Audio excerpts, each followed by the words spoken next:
cyclicality of crypto is driven by the monetary cycle. And then we've got the long-term trend of adoption. And when those two meet are the magic periods in time where the risk reward goes exponential, right?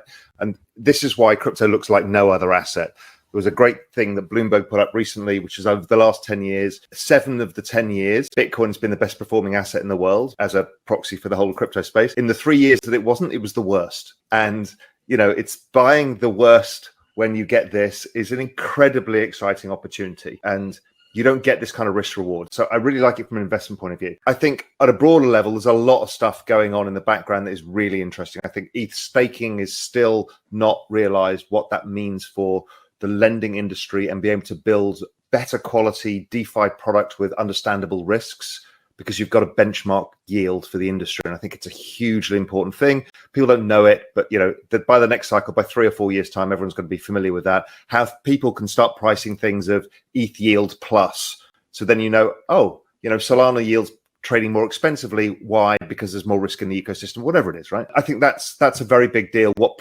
structured products and stuff that come out of that's interesting. I've spent a deepening amount of time into the NFT space and just that nexus of music, art, technologists, finance people, just culture all coming together. I don't think it's barely started. It's a magic moment in time. There's something really interesting going on. And obviously it's spinning out into brands using NFTs, whether it's Porsche, whether it's Nike, whether it's Adidas, whether it's others. What are they doing? How are they building community? Understanding community as a new business model. This is a scalable, massive consumer application that is happening in front of our eyes. And Starbucks is right at the forefront of that, as are many other brands. Ticketmaster, and then this one in a lot. Ticketmaster has issued 10 million NFTs. Nobody would have thought they would be the leader. They are, right? So there's a lot going on in building out that kind of social graph. And I think that's important for the layer of all of that money that went into VC. People think it's been nuked. It's not. Everyone's busy building stuff, right? And that stuff is being built on generally the consumer layer or the deep tech layer. Those two layers are very interesting. And Lex will know more about the deep tech layer, but the consumer layer, that's where the next breakthrough comes through, when we stop caring what bloody chain something's actually on, because we just want the digital asset or utility that we've got. And everything becomes a lot smoother, and all of that's extracted away. Digital ID is another big one that I'm very excited about that has to come. It's kind of urgent ahead of the US election with the amount of AI stuff. And then final one for me is I'm actually excited about regulation, because I'm a masochist, but we kind of need it. Again, I've kind of lived through this a lot, whether it's in crypto and traditional markets. I was heavily involved when long-term capital management, the giant hedge fund, went under. That brought down about 20 hedge funds at the time. And it was so catastrophic that the Federal Reserve had to bail out the banking system. The outcome then was anger, despair, hatred, hedge funds, leverage, opaque vehicles. Nobody should be allowed to invest. How dare you put your pensioners' money into it? What happened was actually regulation, and the size of assets in hedge funds tripled in 4 years. Then Bernie Madoff came. It's a scam. It's a Ponzi. It's all opaque. It's a terrible business. Nobody should put their pensioners' money into it. What happened? Regulation. It 5x'd after that in size to $3 trillion. So actually, the regulation is a good thing. I know a lot of people in this space don't like regulation, but you can't have it both ways. You cannot want to exist on-ramping and off-ramping from a fiat world and not have regulation. It's as simple as that. And so when that comes, which it will, it's just a matter of who wins the fight between the CEC and the CFTC, there will be an answer, and that will give everybody comfort in the space to get in. So I don't think it changes the adoption curve. It's no different than Mt. Gox going, which was actually bigger because it was a bigger part of the market.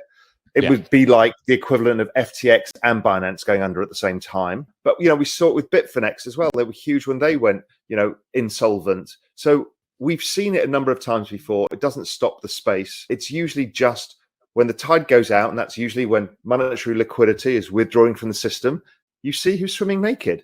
And it's always, listen, it's a really simple thing, Scott. You do not ever build a business of leverage on an asset of a collateral that is 100% volatility. That's fucking insanity, because it will, probabilistically speaking, force you into insolvency, guaranteed. Now, that's why real estate has leverage, because it's very non-volatile. It's maybe a 0.5% volatility asset or a 1% volatility asset.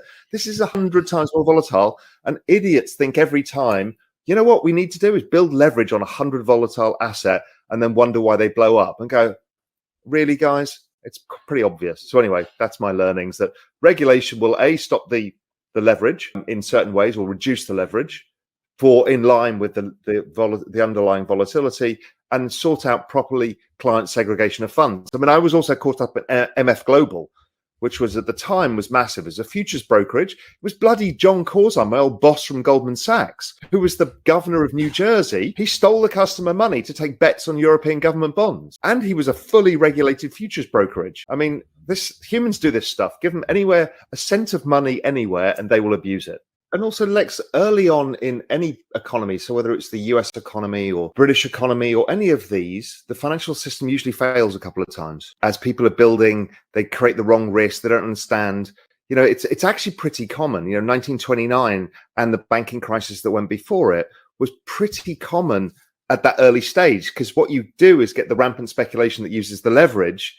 The underlying principle, which is this economy is going somewhere, and therefore, you know, as you say, finance will help it along in its journey, gets lost in the speculation of the orgy of leverage. But in the end, the journey still continues.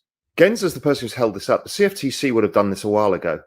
And they regulate exchanges. It's their bloody job. But Gensler has been, you know, I'm sorry, but he should take a lot of blame for this. And I know there's no pointing fingers at each other, but people like Brian Armstrong has gone to them repeatedly and say, you need to sort this out. And he's like, we will sue you in retrospect, and we won't make a ruling on anything. And nobody's going to rule whether it's a fucking security or it's not. I mean, it's insanity. And I'm sorry, but he's got the blood on his hands of the people who lost money. And he needs to own some of this, because it was his fault. If there's anybody to blame in why people within the US got hurt, why did they go outside and use VPNs to use FTX? Well, because of the regulatory lack of clarity on the ability to do anything in the US itself. Now, at least Europe is a bit clearer. Singapore's great. Dubai's pretty good. Everyone's got Japan's getting their clarity. It's only India, really, and the US that's a total swamp still trying to figure this out. And that's hurting people. First, I'm excited about the macro, because everybody absolutely hates it.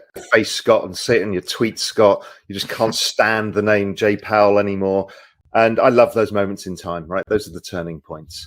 Everybody from the hedge funds to the institutions, to the family offices, to the pension funds, they're all still doing the work. They're all still set up.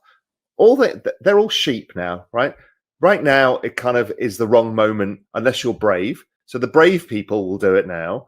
But really, once price turns up, they're all pile in. And, you know, that whatever it was at peak at the last bull market, 3 trillion, will be minuscule compared to the peak of the next, because of the sheer amount of capital that comes into this space. You know, talking about Bitcoin miners, you know, I've been speaking to some of the biggest Middle Eastern economies. I mean, they get this. You know, they're building, you know, thinking about the gas flare-offs and what they can do with mining Bitcoin. They're thinking how they can hold it as part of their sovereign wealth fund in a much more meaningful way. It's all coming. People are just very impatient. They expect it to come tomorrow. And, you know, we've got to go through this despair, loathing phase that, Scott, you're going through, as I can tell.